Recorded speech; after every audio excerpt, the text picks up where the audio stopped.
Vishwotpad Yati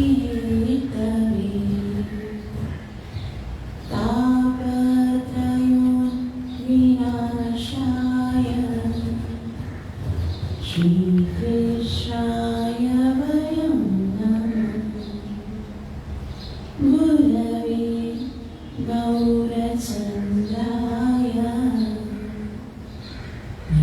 राधिकाय तदालये कृष्णाय कृष्णभक्ताय तद्भक्ताय नमो नमः। नारायण नमस्कृत्य नरं चैव नरोत्तमं दैवीं सरस्वतीं व्यासं ततो जयमुदीरये।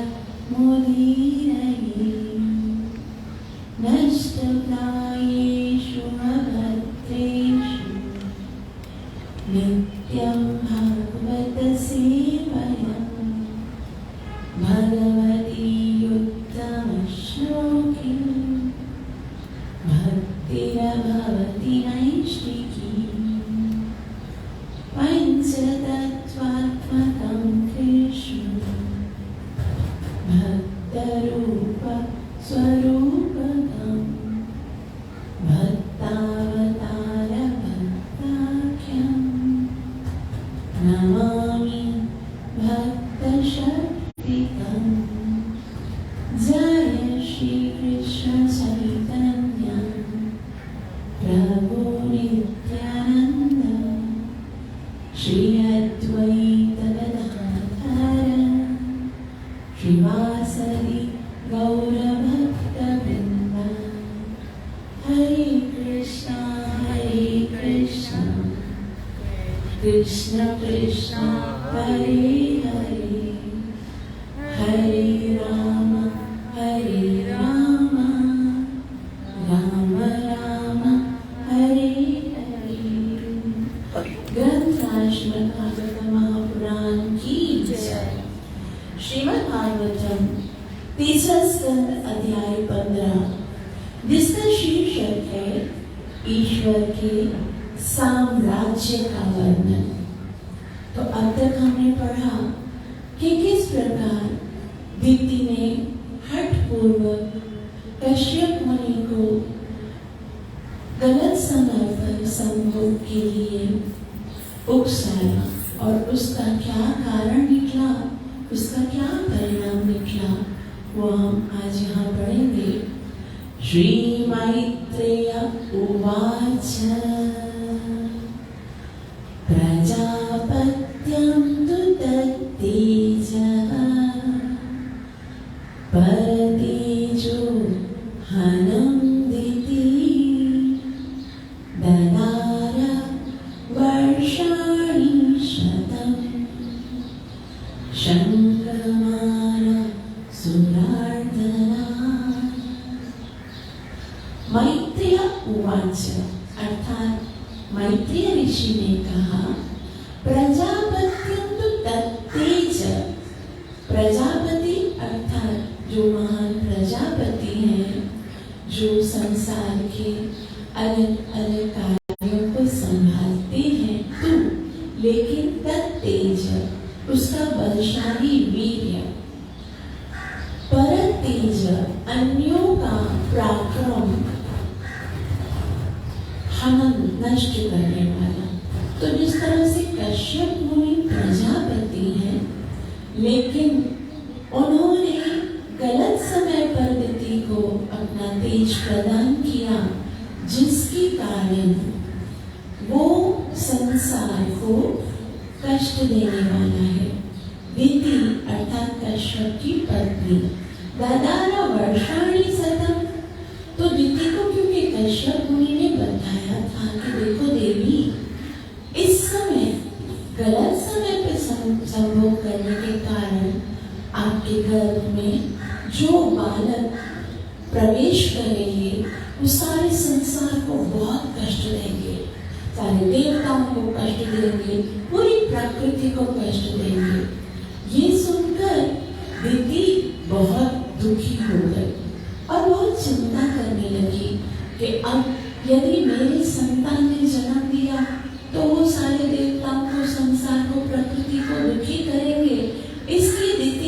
निर्णय किया कि मैं जितना समय हो सकेगा इन बच्चों को जन्म दूंगी ही नहीं।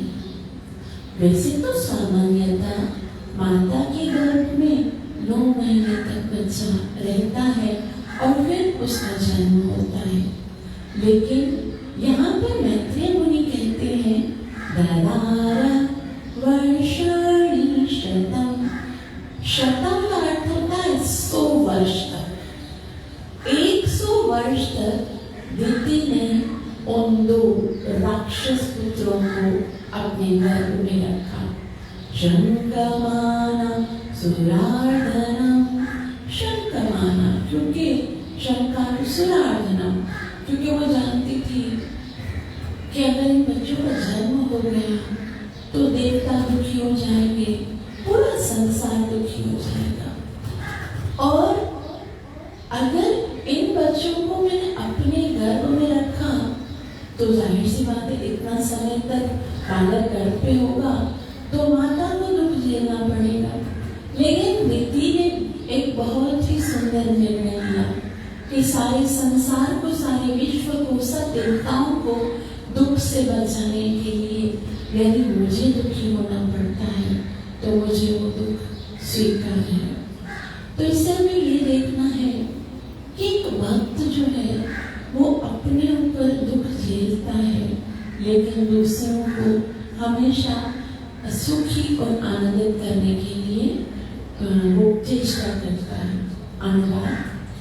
श्री मैत्रेय ने कहा, हे विदुर, महर्षि कश्यप की पत्नी दिति यह समझ गई कि उसके गर्भ में स्थित पुत्र देवताओं के विक्षोभ के कारण बनेंगे, अतः वह कश्यप मुनि के तेजवान वीर्य को 100 वर्षों तक निरंतर धारण किए रही, क्योंकि यह अन्यों को कष्ट देने वाले थे।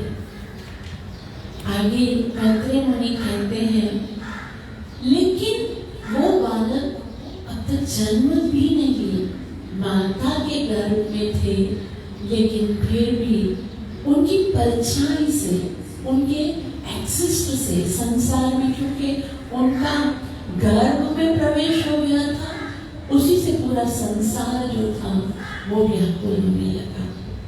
मैत्रेय मुनि कहते हैं, लोके तेना हता लोके लोकपाला हतौजसा न्यवेदयन् विश्वसिजे ध्वान्तव्यक्तिकरं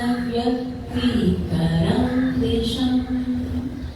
लोके तेना हता लोके। लोके माना इस पूरे ब्रह्मांड में, तेना दिति के गर्भ धारण के बल पर, दिति ने जैसे ही गर्भ को धारण किया है, आहत मतलब विहीन होकर, लोके लोके अर्थात आलोक। आलोक का मतलब होता है प्रकाश। जिस संसार में हम रहते हैं वो अंधकारमय है, और इस संसार को प्रकाशमान करने के लिए भगवान ने कुछ योजना बनाई है। सुबह को सूर्य प्रकाशित करता है, रात्रि में चंद्रमा और तारेगण प्रकाशित करते हैं। अगर ये सूर्य नहीं होता, ये चांद सितारे नहीं होते, तो बिजली भी नहीं होती और हमारा पूरा संसार जो होता वो अंधकार में होता। लेकिन अब क्या हुआ कि जैसे ही दिति के गर्भ में वो 2 राक्षस प्रवेश हुए, तो लोके तेना हता लोके, पूरे लोकों में जो सारे 14 लोक कहे जाते हैं उनमें आलोक खत्म हो गया, अंधकार छाने लगा। मतलब जो प्रकाश प्रदान करने वाले जो वस्तुएं हैं, जैसे सूर्य है, चंद्रमा है, वो सब आच्छादित होने लगे और उसके कारण सब जगहों पर केवल अंधकार ही अंधकार छाने लगा।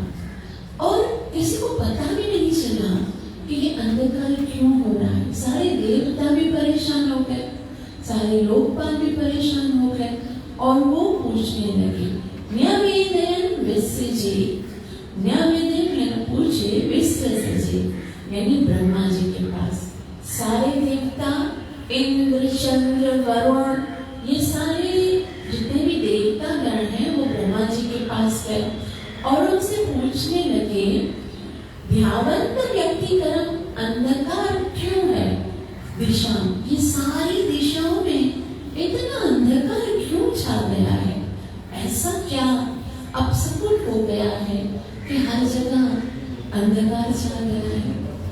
दिति के गर्भ धारण करने से सारे लोगों में सूर्य तथा चंद्रमा का प्रकाश मंद हो गया और विभिन्न लोगों के देवताओं ने उस बल से विचलित होकर ब्रह्मांड के सृष्टा ब्रह्मा से पूछा कि सारी दिशाओं में अंधकार का यह विस्तार कैसा है?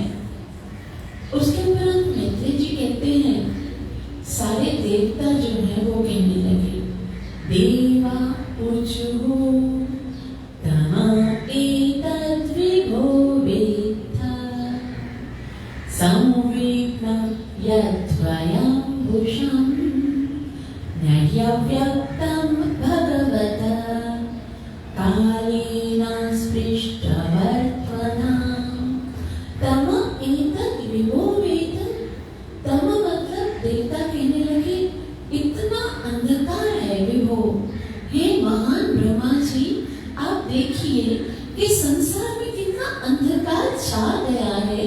और वेद संवेदना, तो आप जानिए संवेदना अत्यंत विचलित है। आप सोच सकते हैं हम कि थोड़ी देर के लिए अब लाइट जाती है घर पे और हम परेशान हो जाते हैं, सब अपने मोबाइल को ढूंढते हैं और टॉर्च ऑन करते हैं। अंधकार में ऐसा होता है, भय लगता है और क्षति पहुंचने का कारण होता है कि कोई गिर जाएगा, कुछ टक्कर हो जाएगी, और वो तो थोड़ी देर के लिए होता है। लेकिन अगर पूरे संसार में अंधकार छाने लगे, सूर्य और चंद्रमा का प्रकाश मंद होने लगे, तो इस तरह से संवेदना होगा, अत्यंत चिंतित होने लगे। क्योंकि वयम का मतलब होता है हम, सारे देवता गण कहते हैं हम भूष्म अत्यधिक नहीं अव्यक्तम प्रकट आपका, यानी भगवान को कहते हैं कि हम ये जानते हैं कि कुछ भी संसार में ऐसा नहीं है जो आपसे छुपा हुआ हो। सारे देवतागण ब्रह्मा जी से कहते हैं, हमको तो नहीं पता कि अंधकार क्यों हो गया है, हम तो बहुत दुखी हो रहे हैं, विचलित हो रहे हैं, लेकिन आप तो सब जानते हो ना, कुछ तो ऐसा नहीं है जो आपसे छुपा हुआ हो। कृपा करके हमारा मार्गदर्शन कीजिए कि अंधकार हुआ क्यों है और इस अंधकार से हम कैसे छूट सकते हैं। अनुवाद, भाग्यवान देवताओं ने कहा, हे महान, जरा इस अंधकार को तो देखो जिसे आप अच्छी तरह जानते हैं और जिससे हमें चिंता हो रही है, क्योंकि काल का प्रभाव आपको छू नहीं सकता, अतः आपके समक्ष कुछ भी अप्रकट नहीं है। तो यहाँ से ये पता चलता है कि ये ब्रह्मा जी तथा अन्य देवता जैसे महान पुरुषों का स्पर्श काल नहीं कर पाता। कभी कभी देवता जो होते हैं, महर्षिगण जो होते हैं, ऐसी सिद्धि प्राप्त कर लेते हैं कि उनको तीनों कालों का पता होता है कि पहले भूतकाल में क्या हुआ था, अभी वर्तमान में क्या हो रहा है और भविष्य में क्या होने वाला है और उसका कारण क्या है। तो ब्रह्मा जी को सब सारे देवता बोलते हैं, आपको तो सब पता है कि ये सब क्यों हो रहा है, कृपया आप हमें बताइए। आगे देवता कहते हैं, देव देव जगत्कारण लोकनाथा शिखामणि परेशान परेशांगम भूतानामसि भाववे। देव देव जगत्कारण, देव देव हे देवताओं के स्वामी, क्योंकि ब्रह्मा जी जो है वो प्रथम जीव हैं जो साक्षात भगवान के नाभि कमल से निकले हैं। अतः सारे देवताओं के भी स्वामी कहलाते हैं। जगत धाम अर्थात ब्रह्मांड को धारण करने वाले। और जब ब्रह्मा जी भगवान की नाभि कमल से उत्पन्न हुए तो वो सारे जितने भी लोग हैं उनको धारण करने वाले, उनको प्रकाशित करने वाले। लोक का नाम था शिखामणि अर्थात ये अन्य लोगों के समस्त देवताओं के शिरोमणि। जितने भी लोग हैं, जैसे हम जानते हैं कि 14 लोग हैं, पृथ्वी सेंटर में है, इसके ऊपर 7 लोग हैं और नीचे 6 लोग हैं। और पृथ्वी को भूलोक कहा जाता है। उसके ऊपर है भूलोक, भूलोक, जनलोक, तपलोक, महलोक, सिद्धलोक, स्वर्गलोक और ब्रह्मलोक। और पृथ्वी के नीचे अतल, वितल, तलातल, महातल, रसातल और पाताल। इन सारे लोकों में लोक का नाम था शिरोमणि। जितने भी देवता हैं उनको लोकनाथ कहते हैं, उन लोकों के स्वामी। लेकिन उन सारे लोगों के स्वामी जो हैं उनके भी, उन देवताओं के जो शिरोमणि है परमेश्वर, वो कौन है? वो ब्रह्मा जी हैं। परमेश्वर आध्यात्मिक जगत का, परेशान यानी भौतिक जगत का। तो भौतिक जगत और आध्यात्मिक जगत। भूतानाम अस्मि भाववे। भूतानाम अर्थात सारे जीवों का, अस्मि को, भाववे यानी मनोभाव को जानने वाले। तो यहाँ पर देवता जी ब्रह्मा जी को कहते हैं कि जितने भी भौतिक जगत में जीव हैं और आध्यात्मिक जगत में जीव हैं, उन सबके मनोभाव को आप जानते हो। वास्तव में हम तो सोचते हैं कि हमारे मन में वो जो चल रहा है वो हम किसी को बताते नहीं है, लेकिन कुछ भी छुपा हुआ नहीं है। हमारे हृदय में भगवान रहते हैं और भगवान सब कुछ जानते हैं। ना केवल भगवान बल्कि सारे देवतागण भी हमारे शरीर के अलग अलग पार्ट्स पर विराजमान है और उनको भी पता चल रहा होता है। हम नेत्रों से कौन सा अपराध करते हैं, कानों से क्या अपराध को सुनते हैं, मुख से कौन से अपराधों को बोलते हैं। यहाँ तक कि हम अपराध ना भी करें, यदि मन में अपराध का विचार भी होता है तो वो भी छुप नहीं सकता। इसलिए हमें सदैव सावधान रहना चाहिए। ये कभी नहीं सोचना चाहिए कि हमें कोई नहीं देख रहा है। और यदि हमें केवल इतना भी ज्ञान हो जाए कि भगवान जानते हैं कि मैं अभी क्या सोच रहा हूँ, क्या कर रहा हूँ, तो निश्चित रूप से हम अपराध करने से बच जाएंगे। क्योंकि अपराध तभी होता है जब हमें ये यकीन होता है कि हमें कोई नहीं देख रहा, वरना सबके समक्ष तो अपराध कोई नहीं करता। तो देवतागण कहते हैं, हे देवताओं के देव, हे ब्रह्मांड के धारण करने वाले, हे अन्य लोगों के समस्त देवताओं के शिरोमणि, आप आध्यात्मिक तथा भौतिक दोनों ही जगतों के सारे जीवों के मनोभाव को जानते हैं। ये एक शैली है। जब हम किसी महापुरुष के पास जाते हैं अपनी याचना को लेकर, कुछ पूछना होता है, कुछ जिज्ञासा होती है, तो सबसे पहले हमें उनको आदर करना चाहिए, सत्कार करना चाहिए, उनको प्रणाम करना चाहिए, उनकी महानता का बखान करना चाहिए। आजकल तो ऐसा है कि जब कोई किसी से प्रश्न पूछता है तो ऐसा लगता है जैसे वो उसके साथ लड़ाई कर रहा है ना, चैलेंजिंग मोड में प्रश्न पूछे जाते हैं। लेकिन वास्तव में जो सभ्य जीव होते हैं वो कुछ पूछने से पहले उस जिसे पूछते हैं उसको सम्मान देते हैं। इसीलिए सारे देवी देवता जो हैं वो ब्रह्मा जी को सम्मान देते हुए कहते हैं, अब तो सब जानते हैं आपके ऊपर काल का प्रभाव नहीं है, हमें समझ नहीं आ रहा है कि इतना अंधकार क्यों हो गया है, और संसार में इतना अपसगुन क्यों दिख रहा है? आप तो सब जानते हैं, कृपा करके आप बताइए। आगे कहते हैं, नमो विज्ञानवीर्याय माययेदं उपेयुषे विहित गुणवेदाय नमस्ते व्यक्तयोनये नमो विज्ञानवीर्याय। हम सब देवतागण आपके श्री चरणों में नमस्कार करते हैं। हे बल तथा वैज्ञानिक ज्ञान के आदि स्रोत, जितना भी ज्ञान भौतिक जगत में है वो ब्रह्मा जी के द्वारा है, क्योंकि भगवान ने जब अपनी श्वासों से वेदों का प्राकट्य किया तो वो ब्रह्मा जी को सौंपे और ब्रह्मा जी ने ही अपने विस्तार से एक सारे ज्ञान को भौतिक जगत में बखेर दिया।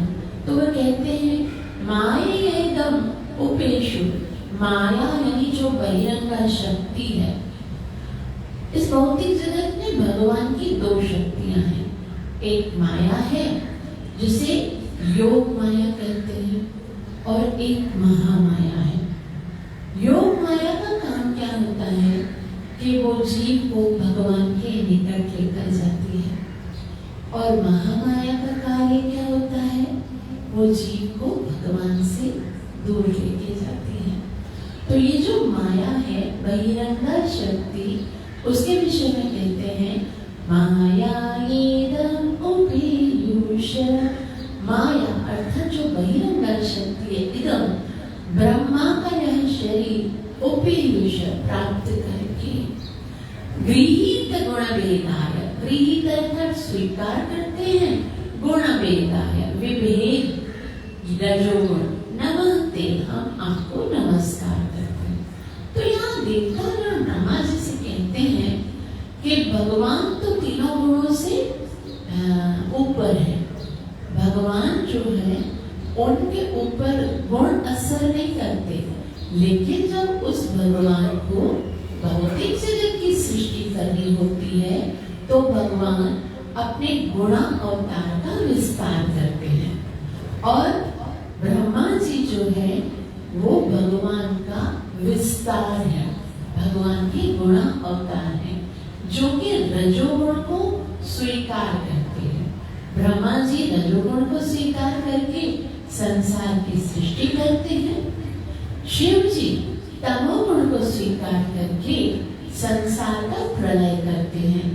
और भगवान जो है वो विष्णु के स्वरूप में सतोगुण को स्वीकार करके इस भौतिक जगत का पालन करते हैं। तो यहाँ पर कहते हैं गुण वेदता, आप रजोगुण को स्वीकार करते हो, हम आपको नमस्कार करते हैं। अव्यक्त योनयः, और अप्रकट है, जो कुछ भी है उसके आप स्रोत हैं। क्योंकि भौतिक जगत जो था, पहले भगवान ने क्या किया था, ये सारी जितने इंग्रेडिएंट्स हैं जिनसे कि ये भौतिक जगत बना है, ये 24 तत्व है और 5 महाभूत हैं, पृथ्वी जल अग्नि वायु आकाश मन बुद्धि अहंकार आदि दैनिक आदि भौतिक गुण जो हैं वो 3 गुण हैं, और उसके बाद 5 ज्ञान इंद्रियां, 5 कर्म इंद्रियां, 5 इंद्रियों के विषय, ये सारे जो महातत्व हैं भगवान ने प्रकट किए। और फिर ब्रह्मा जी ने इस भौतिक जगत का इन्हीं वस्तुओं को मिलाकर सृजन किया। तो देवतागण कहते हैं हे बल तथा विज्ञान, विज्ञान व ज्ञान के आदि स्रोत, आपको नमस्कार है। आपने भगवान से पृथक रजोगुण स्वीकार किया है। आप बहिरंगा शक्ति की सहायता से अप्रकट स्रोत के उत्पन्न है, आपको नमस्कार है। तो सारे देवतागण ब्रह्मा जी को नमस्कार करते हैं और फिर अपनी जिज्ञासा करते हैं। वे कहते हैं ये कानन्येन भावेन भावयन्त्यात्मभावं आत्मनि प्रो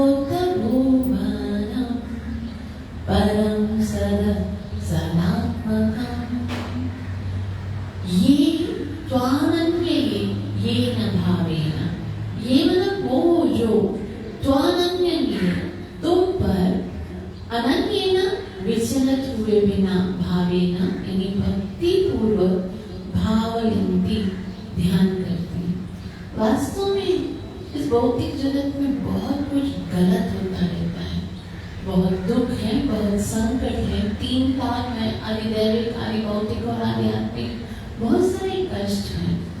लेकिन जो भगवान से जुड़ा होता है, जो भगवान के श्री चरणों का ध्यान करता है, जो भगवान के परम पवित्र नाम का उच्चारण करता है, उस पर ये सारे जो दुख है, संकट है, वो असर नहीं करते हैं। भगवान के भक्तों को सुरक्षित रखने का प्रण साक्षात भगवान ने कहा है। हमारे लिए सबसे बड़ा बल यही है कि भगवान निश्चय पूर्वक घोषणा करने को कहते हैं कि कौन्तेय प्रतिजानीह न मे भक्तः प्रणश्यति।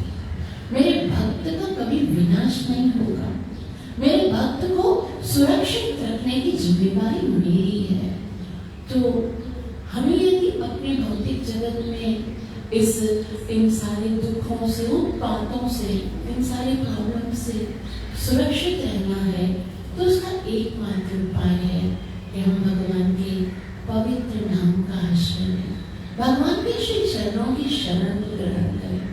इसलिए ब्रह्मा जी से सारे देवता कहते हैं, क्योंकि हे प्रभु, ये सारे लोग आपके भीतर विद्यमान हैं और सारी जीव आपसे उत्पन्न है, अतएव आप इस ब्रह्मांड के कारण हैं और जो भी अनन्य भाव से आपका ध्यान करता है वह भक्ति योग प्राप्त करता है।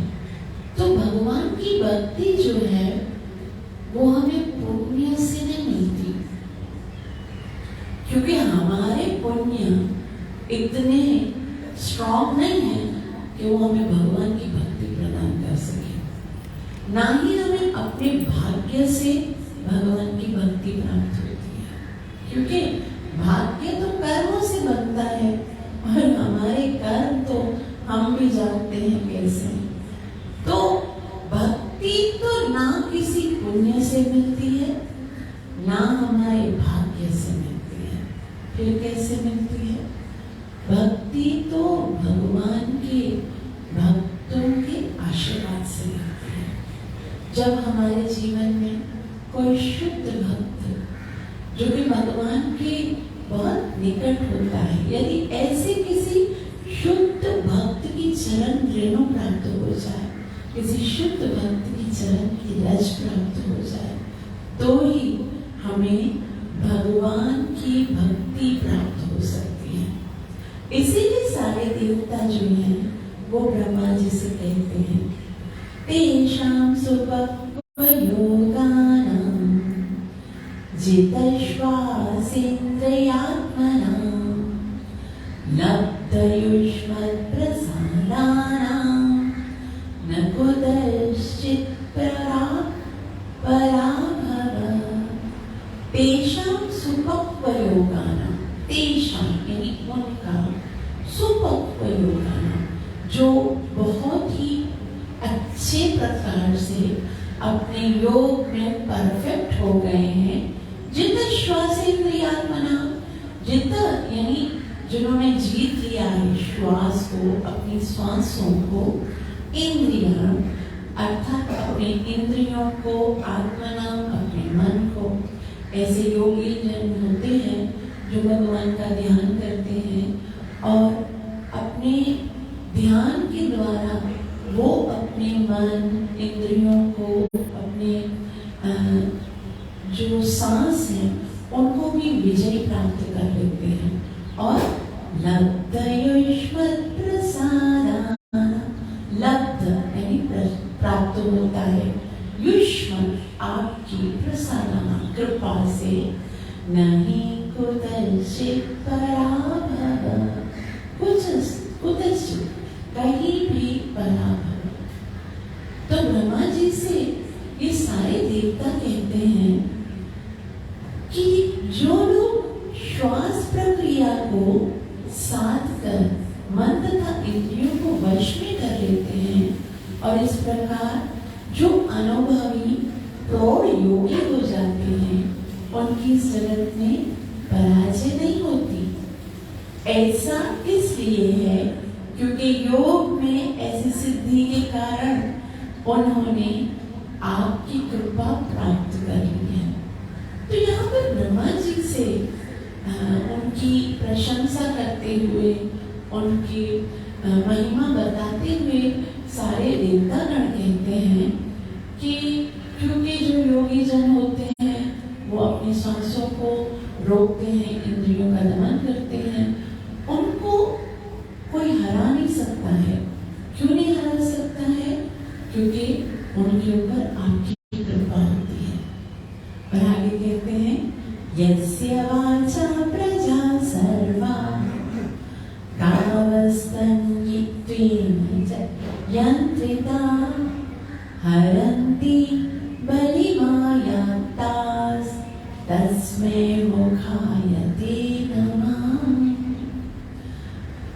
वे कहते हैं यस्य वाचा प्रजा सर्वा, यस्य जिसका वाचा अर्थात वैदिक निर्देशन द्वारा प्रजा सर्वा सारे जितनी प्रजा है उसको गावतंत्या रस्सी, जैसे हम अगर देखें जो बैलगाड़ी होती है ना, बैलगाड़ी में जो बैल लगा हुआ होता है उसके नाक में एक रस्सी होती है और जो बैलगाड़ी चलाता है उस रस्सी को खींचता है और बैल जो है हालांकि उसके अंदर बहुत शक्ति होती है लेकिन वो गलत दिशा में नहीं जाता है।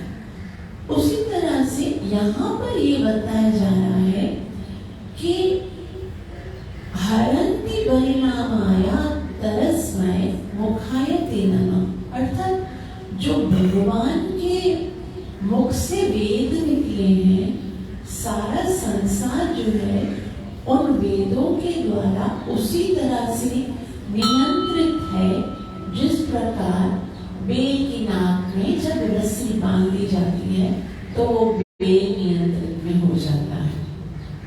अनुवाद देखते हैं फिर उस पर बात करते हैं। ब्रह्मांड के अंतर्गत सारे जीव वैदिक आदेशों से उसी प्रकार संचालित होते हैं जिस तरह एक बेल अपनी नाक से बंधी रस्सी से संचालित होता है। वैदिक ग्रंथों में निर्दिष्ट नियमों का उल्लंघन कोई नहीं कर सकता। उस प्रधान पुरुष को हम सादर नमस्कार करते हैं जिसने हमें वेद दिए। तो वेद वह शास्त्र हैं जिनके द्वारा मनुष्य को किस प्रकार से जीना है वो सब उनको आदेश दिए गए हैं। यहाँ पर तो देवतागण ये कहते हैं कि जिस प्रकार एक बेल जो है उसके नाक में रस्सी पड़ी हुई होती है वो उसका उल्लंघन नहीं कर सकता, वो उसी ट्रैक में चलना पड़ता है। उसी तरह से प्रत्येक जीव जो है वो वेदों का उल्लंघन नहीं कर सकता। लेकिन हम देखते हैं कि संसार में तो कोई भी वेदों का पालन नहीं करता है, सब लोग मनमानी करते हैं, सब लोग अपनी मर्जी से जीते हैं। शास्त्र क्या कहता है, हमारे लिए क्या आदेश है, इसकी कोई परवाह नहीं करता। तो फिर वेद हमें कैसे नियंत्रित कर रहे हैं, कैसे हम वेद की तरह उसके आदेश के ऊपर पालन कर रहे हैं। तो यहाँ पर हमें ये समझना है कि अगर वो बेल जिसकी रस्सी उसने पकड़ी हुई है, जो उसका मालिक है, वो अगर गलत दिशा में जाता है, कोशिश करता है, वैसे तो नहीं करनी चाहिए लेकिन अगर कोशिश करता है तो फिर क्या होता है, उसको दंड मिलता है, उसको सजा मिलती है। और यही हमारे साथ होता है। भगवान Shri Krishna Bhagavad Gita chapter number 16 verse number 23 में कहते हैं, यः शास्त्रविधिमुत्सृज्य वर्तते कामकारतः न स सिद्धिम् अवाप्नोति न सुखं न परां गतिम् यह शास्त्र विधि मुत्सृज्य। शास्त्र के अनुसार जीने से ही जीव सुखी हो सकता है, लेकिन यदि कोई नहीं उसका पालन करता, वर्तते कामकारता और अपनी मनमानी ढंग से अपने जीवन को जीता है, तो न सिद्धि होती, उसे कभी परफेक्शन नहीं मिलेगी, न सुखम, उसे कभी सुख नहीं मिलेगा, न परम गति, उसे कभी परम गति नहीं मिलेगी। जीव सोचता तो ये है, हम मनुष्य, अरे ये बात बहुत ही हैरत की है कि शास्त्रों के विधि विधानों का उल्लंघन केवल मनुष्य ही करते। पशु पक्षी जो है वो नियम के अनुसार कितने बजे उठना है, कितने बजे सोना है, कितना खाना है, ये नियम के अनुसार चलते हैं, लेकिन उल्लंघन केवल मनुष्य करता है ना। उसको कोई ना रूल्स एंड रेगुलेशंस नहीं है जीवन में, कब खाना है, कब क्या खाना है, क्या नहीं खाना है, कितने बजे उठना है, किसके साथ किस तरह से व्यवहार करना है। सारे जो अपराध होते हैं ना वो मनुष्य के द्वारा होते हैं, इसलिए इस मनुष्य की योनि को कर्म योनि कहा जाता है, और जो बाकी योनियां हैं उसे भोग योनि कहा जाता है। उसमें खाली भोग करना है बस।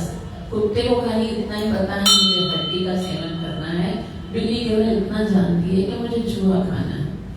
मनुष्य जानता है कि मुझे भोग लगा कर खाना है, जो भगवान को अर्पित नहीं हो सकता उसे खाने से पाप लगता है, क्योंकि भगवान ने कहा है चैप्टर नंबर 3 वर्स नंबर 13, भुंजते ते तदम पापा, ये पचन्त्यात्म कारण। तो ये वेद का आदेश है, जो वेद के आदेश को पालन करेगा वही सुखी हो सकता है, वही परम गति को प्राप्त कर सकता है। लेकिन यदि कोई वेद के आदेश का उल्लंघन करता है तो न सुखम न परम गति न सिद्धि, उसे कुछ नहीं मिलेगा। तो यहाँ पर सारे देवतागण ब्रह्मा जी से कहते हैं, ब्रह्मांड के अंतर्गत सारे जीव वैदिक आदेश से उसी प्रकार संचालित होते हैं जिस प्रकार एक बेल अपनी नाक से बंधी रस्सी यानी नथुनी से संचालित होता है। वैदिक ग्रंथों में निर्दिष्ट नियमों का उल्लंघन कोई नहीं कर सकता। उस प्रधान पुरुष को हम नमस्कार करते हैं जिसने हमें वेद दिए। आगे देवतागण कहते हैं, सत्वं विदत्स्व शम्भुमं तमसा लुप्तकर्मणाम् अदभ्रदया दृष्ट्या आपन्नार्हसि हिक्तुमाम्। देवताओं ने ब्रह्मा की स्तुति की, कृपया हम पर कृपा दृष्टि रखिए कि हम आपकी कृपा के लिए यहाँ पर आए हैं, क्योंकि हम कष्टप्रद स्थिति को प्राप्त हो चुके हैं। अंधकार के कारण हमारा सारा काम रुक गया है। तो देवताओं से हमें ये सीखना चाहिए कि जीवन में जब कोई दुखदायक कष्टदायक स्थिति आती है तो हमें किसी श्रेष्ठ व्यक्ति के पास जाना चाहिए, क्योंकि देवतागण जानते हैं कि हम में सबसे श्रेष्ठ कौन है, ब्रह्मा जी हैं। और ब्रह्मा जी के पास जाकर सबसे पहले वो उनकी स्तुति करते हैं, उनकी महिमा का गुणगान करते हैं, और उसके उपरांत कहते हैं स्वतम विदतम क्षमा, आप कृपा करके हम पर अपनी करुणा कीजिए, क्षम हमें सौभाग्य प्रदान कीजिए।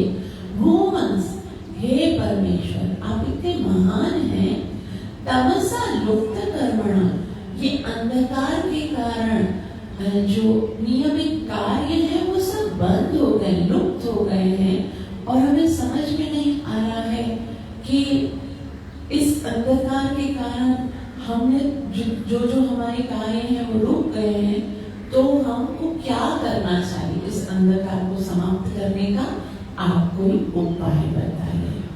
उसके उपरांत देवतागण कहते हैं एष देवादिति गर्भ ओजः काशयव मर्पितां दिशस्तं विरयन् सर्वा वर्धते दिवैदिसी एष यह देव हे प्रभु दिति गर्भ अर्थात दिति के गर्भ में जो कश्यप मुनि ने अपना वीर्य स्थापित किया है। तो देवता कहते हैं जिस तरह ईंधन अग्नि को विदग्ध करता है उसी तरह दिति के गर्भ में कश्यप के वीर्य से उत्पन्न भ्रूण ने सारे ब्रह्मांड में पूर्ण अंधकार उत्पन्न कर दिया है। तो ये कितने खतरनाक भ्रूण है। भ्रूण का मतलब होता है जो बच्चा अभी माता के गर्भ में है और अभी गर्भ में रहकर ही उसने इतना उत्पात खड़ा कर दिया है, सारे देवताओं को परेशान कर दिया है, सारे जगत में अंधकार उत्पन्न कर दिया है। ऐसे संतान जब सृष्टि में आएगी तो उससे कितना बड़ा उत्पात होगा, यही सोचकर सारे देवता जो है वो बहुत ज्यादा विचलित हो गए और ब्रह्मा जी से कहते हैं कि आप कुछ कीजिए, कैसे खत्म होगा ये अंधकार, इन दो राक्षस बालकों का वध कैसे होगा, कैसे हमारी इनसे मुक्ति हमें प्राप्त होगी। उसके बाद मैत्रेय ऋषि कहते हैं मैत्रेय उवाच सप्रहस्य महाबाहो भगवान् शब्दगोचरा प्रत्याचष्टात्मभूर्देवान् प्रीणानुच्चिरया गिरा। मैत्रेय मुनि ने कहा इस तरह दिव्य ध्वनि से मुझे जाने वाले ब्रह्मा ने देवताओं की स्तुतियों से प्रसन्न होकर उन्हें तुष्ट करने का प्रयास किया। तो इस प्रकार से देवताओं ने ब्रह्मा जी को बहुत अच्छी स्तुति की, उनकी महिमा का गुणगान किया और फिर उनसे अपना प्रश्न पूछा। तो उसके बाद ब्रह्मा जी अब उनके प्रश्न का उत्तर देते हुए कहते हैं ब्रह्मा उवाच मानसा मे सुतायुष्मत् पूर्वजा सनकादय चिरुर्विहाय सा लोका लोकेषु विगतस्पृहा। मानसा में ब्रह्मा जी कहते हैं मानसा अर्थात मन से उत्पन्न, में यानी मेरे सुता, सुता मतलब पुत्र, मेरे मन से उत्पन्न होने वाले पुत्र कौन है वो? युष्मता तुम्हारी अपेक्षा पूर्वजा पहले उत्पन्न, देवताओं से पहले ब्रह्मा जी के मन से कौन उत्पन्न हुए थे? सनकादय, सनक आदय अर्थात चार कुमार जिनको सनक, संदर, सनातन और संत कुमार इन चार नामों से जाना जाता है। तो ब्रह्मा जी पूरी हिस्ट्री बताते हैं, देखो देवता तुमसे पहले मेरे मन से चार पुत्र उत्पन्न हुए थे, उनका नाम था सनकादय और चिरुर्विहाय सालोका, चिरु अर्थात यात्रा की, विहायसा अंतरिक्ष में, आकाश में उड़कर, लोकान भौतिक ध्यान आध्यात्मिक जगतों तक। तो ये सारे चतुष्क कुमार जो है वो यात्रा कर रहे थे, भ्रमण कर रहे थे और लोकेशु विगतस्पृहा, लोकेशु अर्थात लोगों के सेंटर में, विगतस्पृहा किसी इच्छा से नहीं, बस वो लोगों के पास जाते थे, भगवान के विषय में बताते थे और इस तरह से भ्रमण करते थे। अनुवाद ब्रह्मा जी ने कहा मेरे मन से उत्पन्न चार पुत्र सनक, सनंदन, सनातन तथा संत कुमार तुम्हारे पूर्वज हैं। कभी कभी वे बिना किसी विशेष इच्छा के भौतिक तथा आध्यात्मिक आकाश से होकर यात्रा करते थे। और इस तरह से यात्रा करते हुए एक दिन क्या हुआ? स एकदा भगवतो वैकुण्ठस्यात्मनात्मना युयुर्वैकुण्ठनिलयं सर्वलोक नमस्कृतं। स एकदा, एक दफा का जिक्र है, once upon a time। एक बार क्या हुआ कि चातुष कुमार जो है वो भ्रमण करते करते वैकुंठ वैकुंठ यानी भगवान के उस लोक। अरे दो प्रकार के लोग होते हैं, एक को वैकुंठ कहते हैं और दूसरे को कुंठ कहते हैं। कुंठ का क्या मतलब होता है?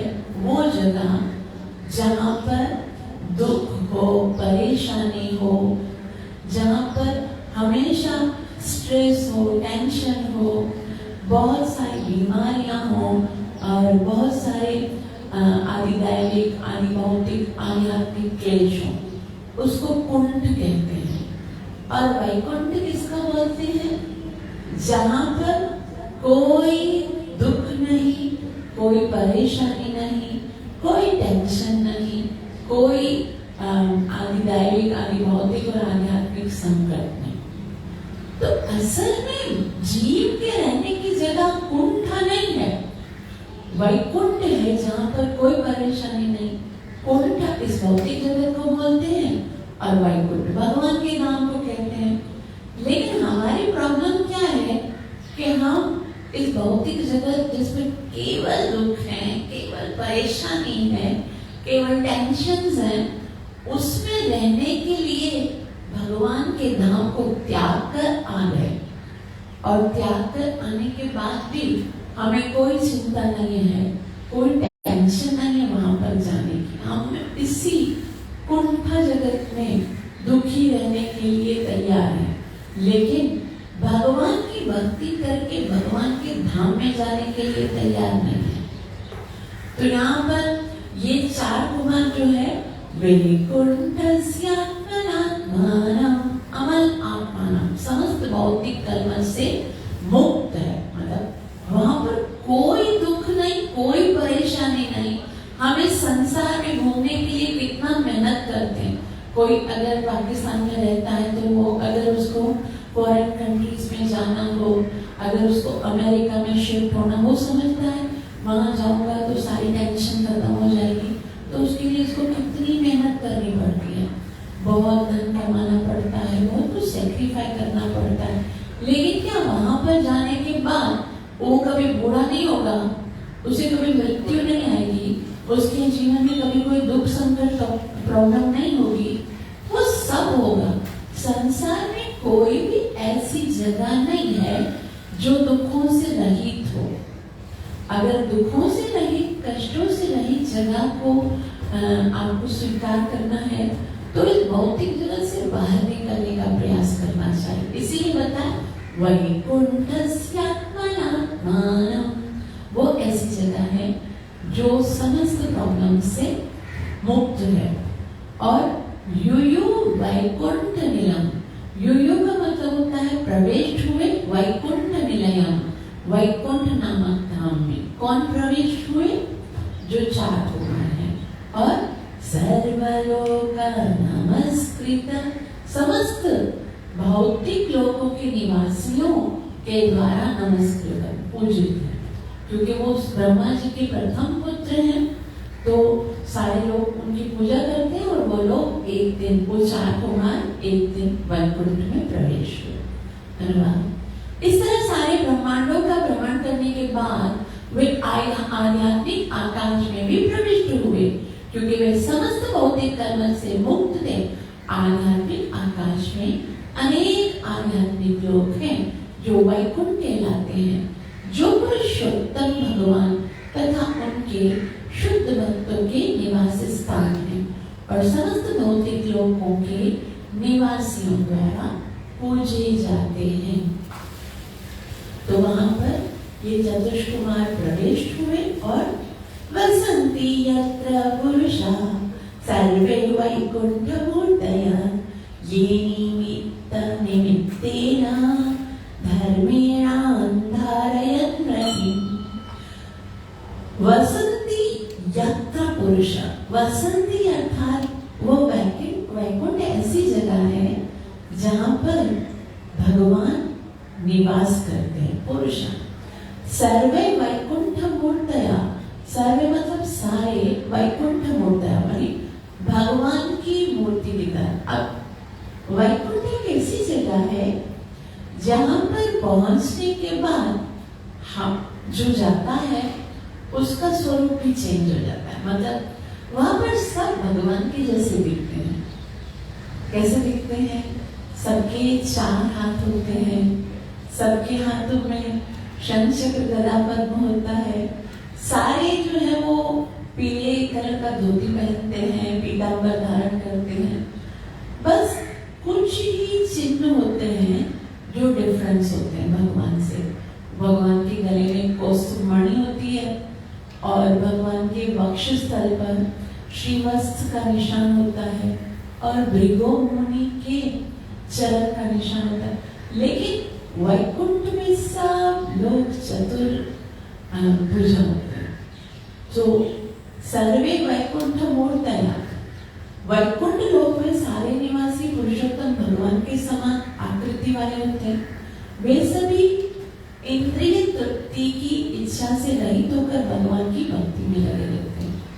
वहां पर यो निमित्तेन धर्मेण धरेण हरि, उनका एक ही काम होता है। वैकुंठ के सारे जीव जो हैं वो इंद्रिय तृप्ति की कोई इच्छा नहीं रखते। भौतिक जगत और भगवान के धाम में एक ही फर्क है कि भौतिक जगत में सब लोग केवल इंद्रिय तृप्ति की इच्छा करते हैं। मुझे खुशी मिलनी चाहिए, मैं किस तरह से खुश रहूं, मैं किस, हम भगवान की भक्ति करते हैं भगवान को खुश करने के लिए थोड़ी करते हैं। भगवान की भक्ति भी हम इसलिए करते हैं क्योंकि हम खुश होना चाहते हैं। भगवान से प्यार करने का दावा करते हैं ना, तो इसलिए नहीं कैसे हम भगवान को प्रसन्न करना चाहते हैं, नहीं, हम चाहते हैं क्योंकि हम भगवान को जीवन में उतारेंगे तो हमारा जीवन आनंदित हो जाएगा। वैकुंठ लोक में जितने भी जीव हैं उनकी केवल इतनी ही अभिलाषा है कि हम भगवान को प्रसन्न करना चाहते हैं, इसके अतिरिक्त और कोई भी इच्छा नहीं है। आगे कहते हैं यत्र चाद्यः पुमानस्ते भगवान शब्द गोचर सत्वं विष्टभ्य विरजम् स्वानाम्नो मृडयन् वृष, कि वैकुंठ लोक में भगवान रहते हैं जो आदि पुरुष है और जिन्हें वैदिक वाङ्मय के माध्यम से समझा जा सकता है। वे कल्मष रहित सतोगुण से ओतप्रोत हैं जिसमें रजो तथा तमोगुण के लिए कोई स्थान नहीं है। वे भक्तों की धार्मिक प्रगति में योगदान करते हैं। तो भगवान इतने कृपामयी हैं कि वो हमेशा भक्तों की प्रगति करना चाहते हैं। तो इस तरह से हमने पढ़ा कि सारे लोग, सारे देवतागण जो है वो ब्रह्मा जी के पास गए और ब्रह्मा जी की बहुत ही सुंदर स्तुति करने के उपरांत ब्रह्मा जी से कहा कि कृपा करके आप इस अंधकार का कारण बताइए और उस कैसे खत्म होगा उसके विषय में बताइए।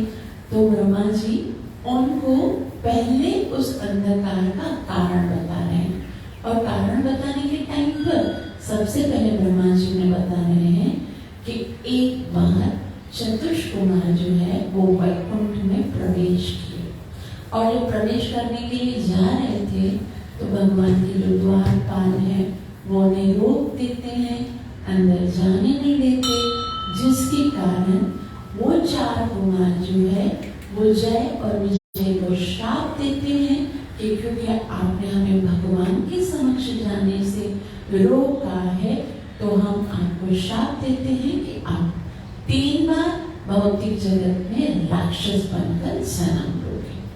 और इस तरह से उनको श्राप मिला है और ये जय और विजय दीप्ति के गर्भ में राक्षस बनकर उत्पन्न हुए हैं, जिसके कारण इस भौतिक जगत में अंधकार छा गया है।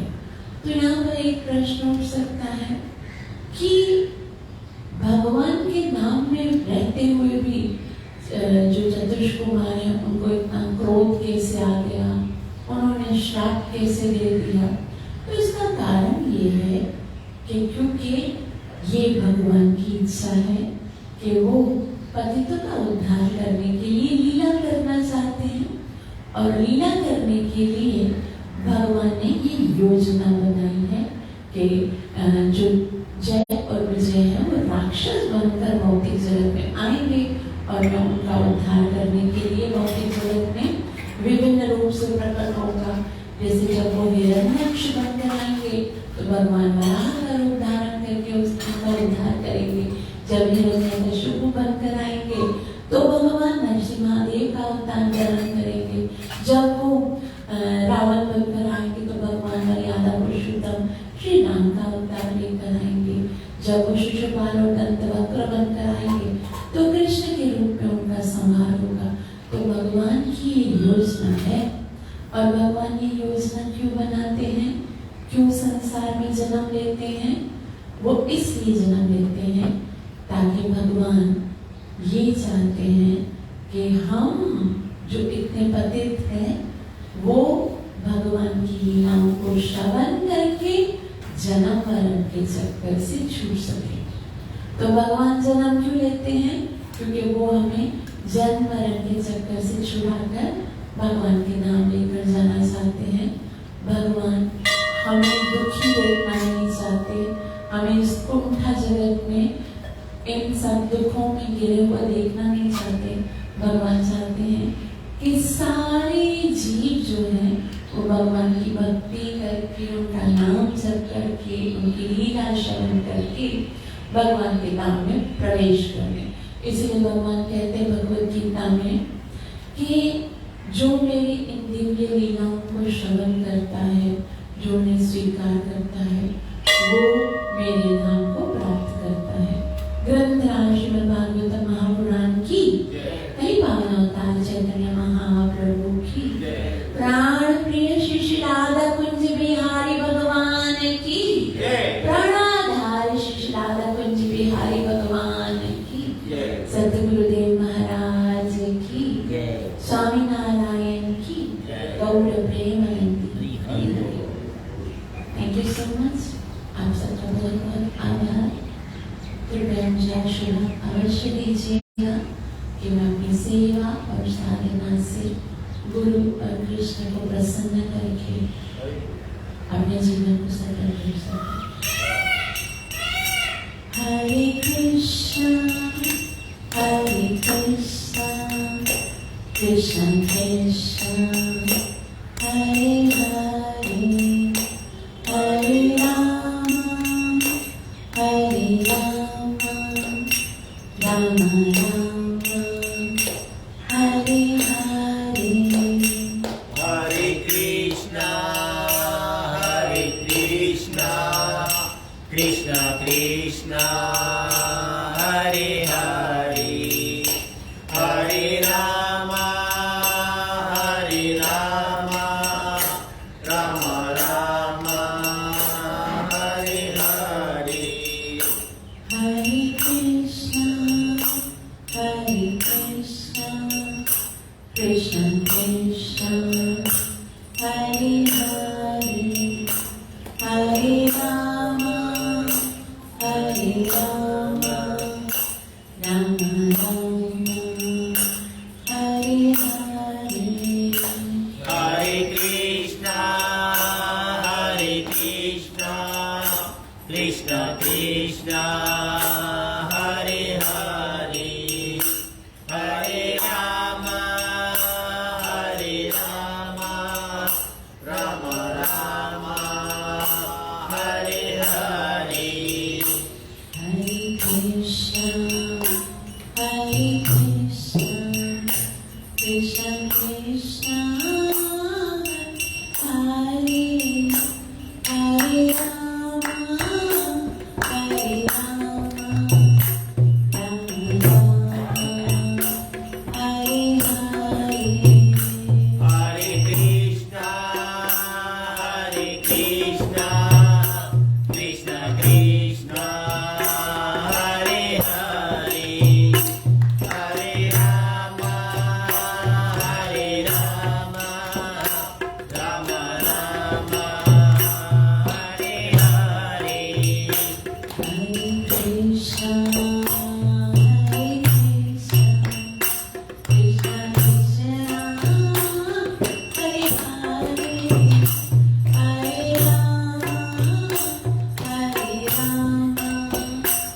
राम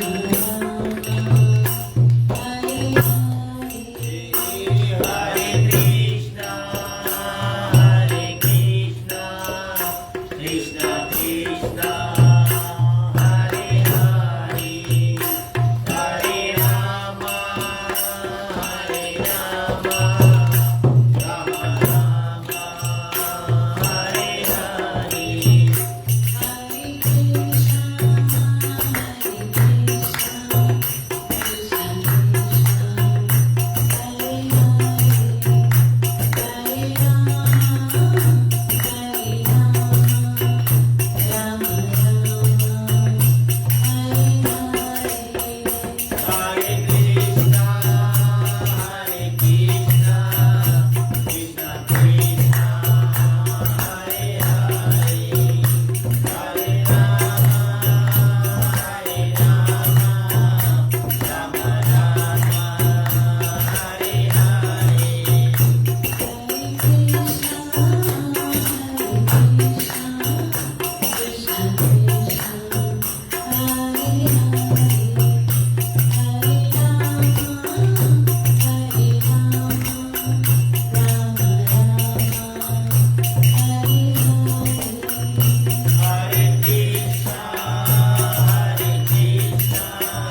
स्वामीनारायण की गौर प्रेमानंदी। हरि हरि बोल, हरि हरि।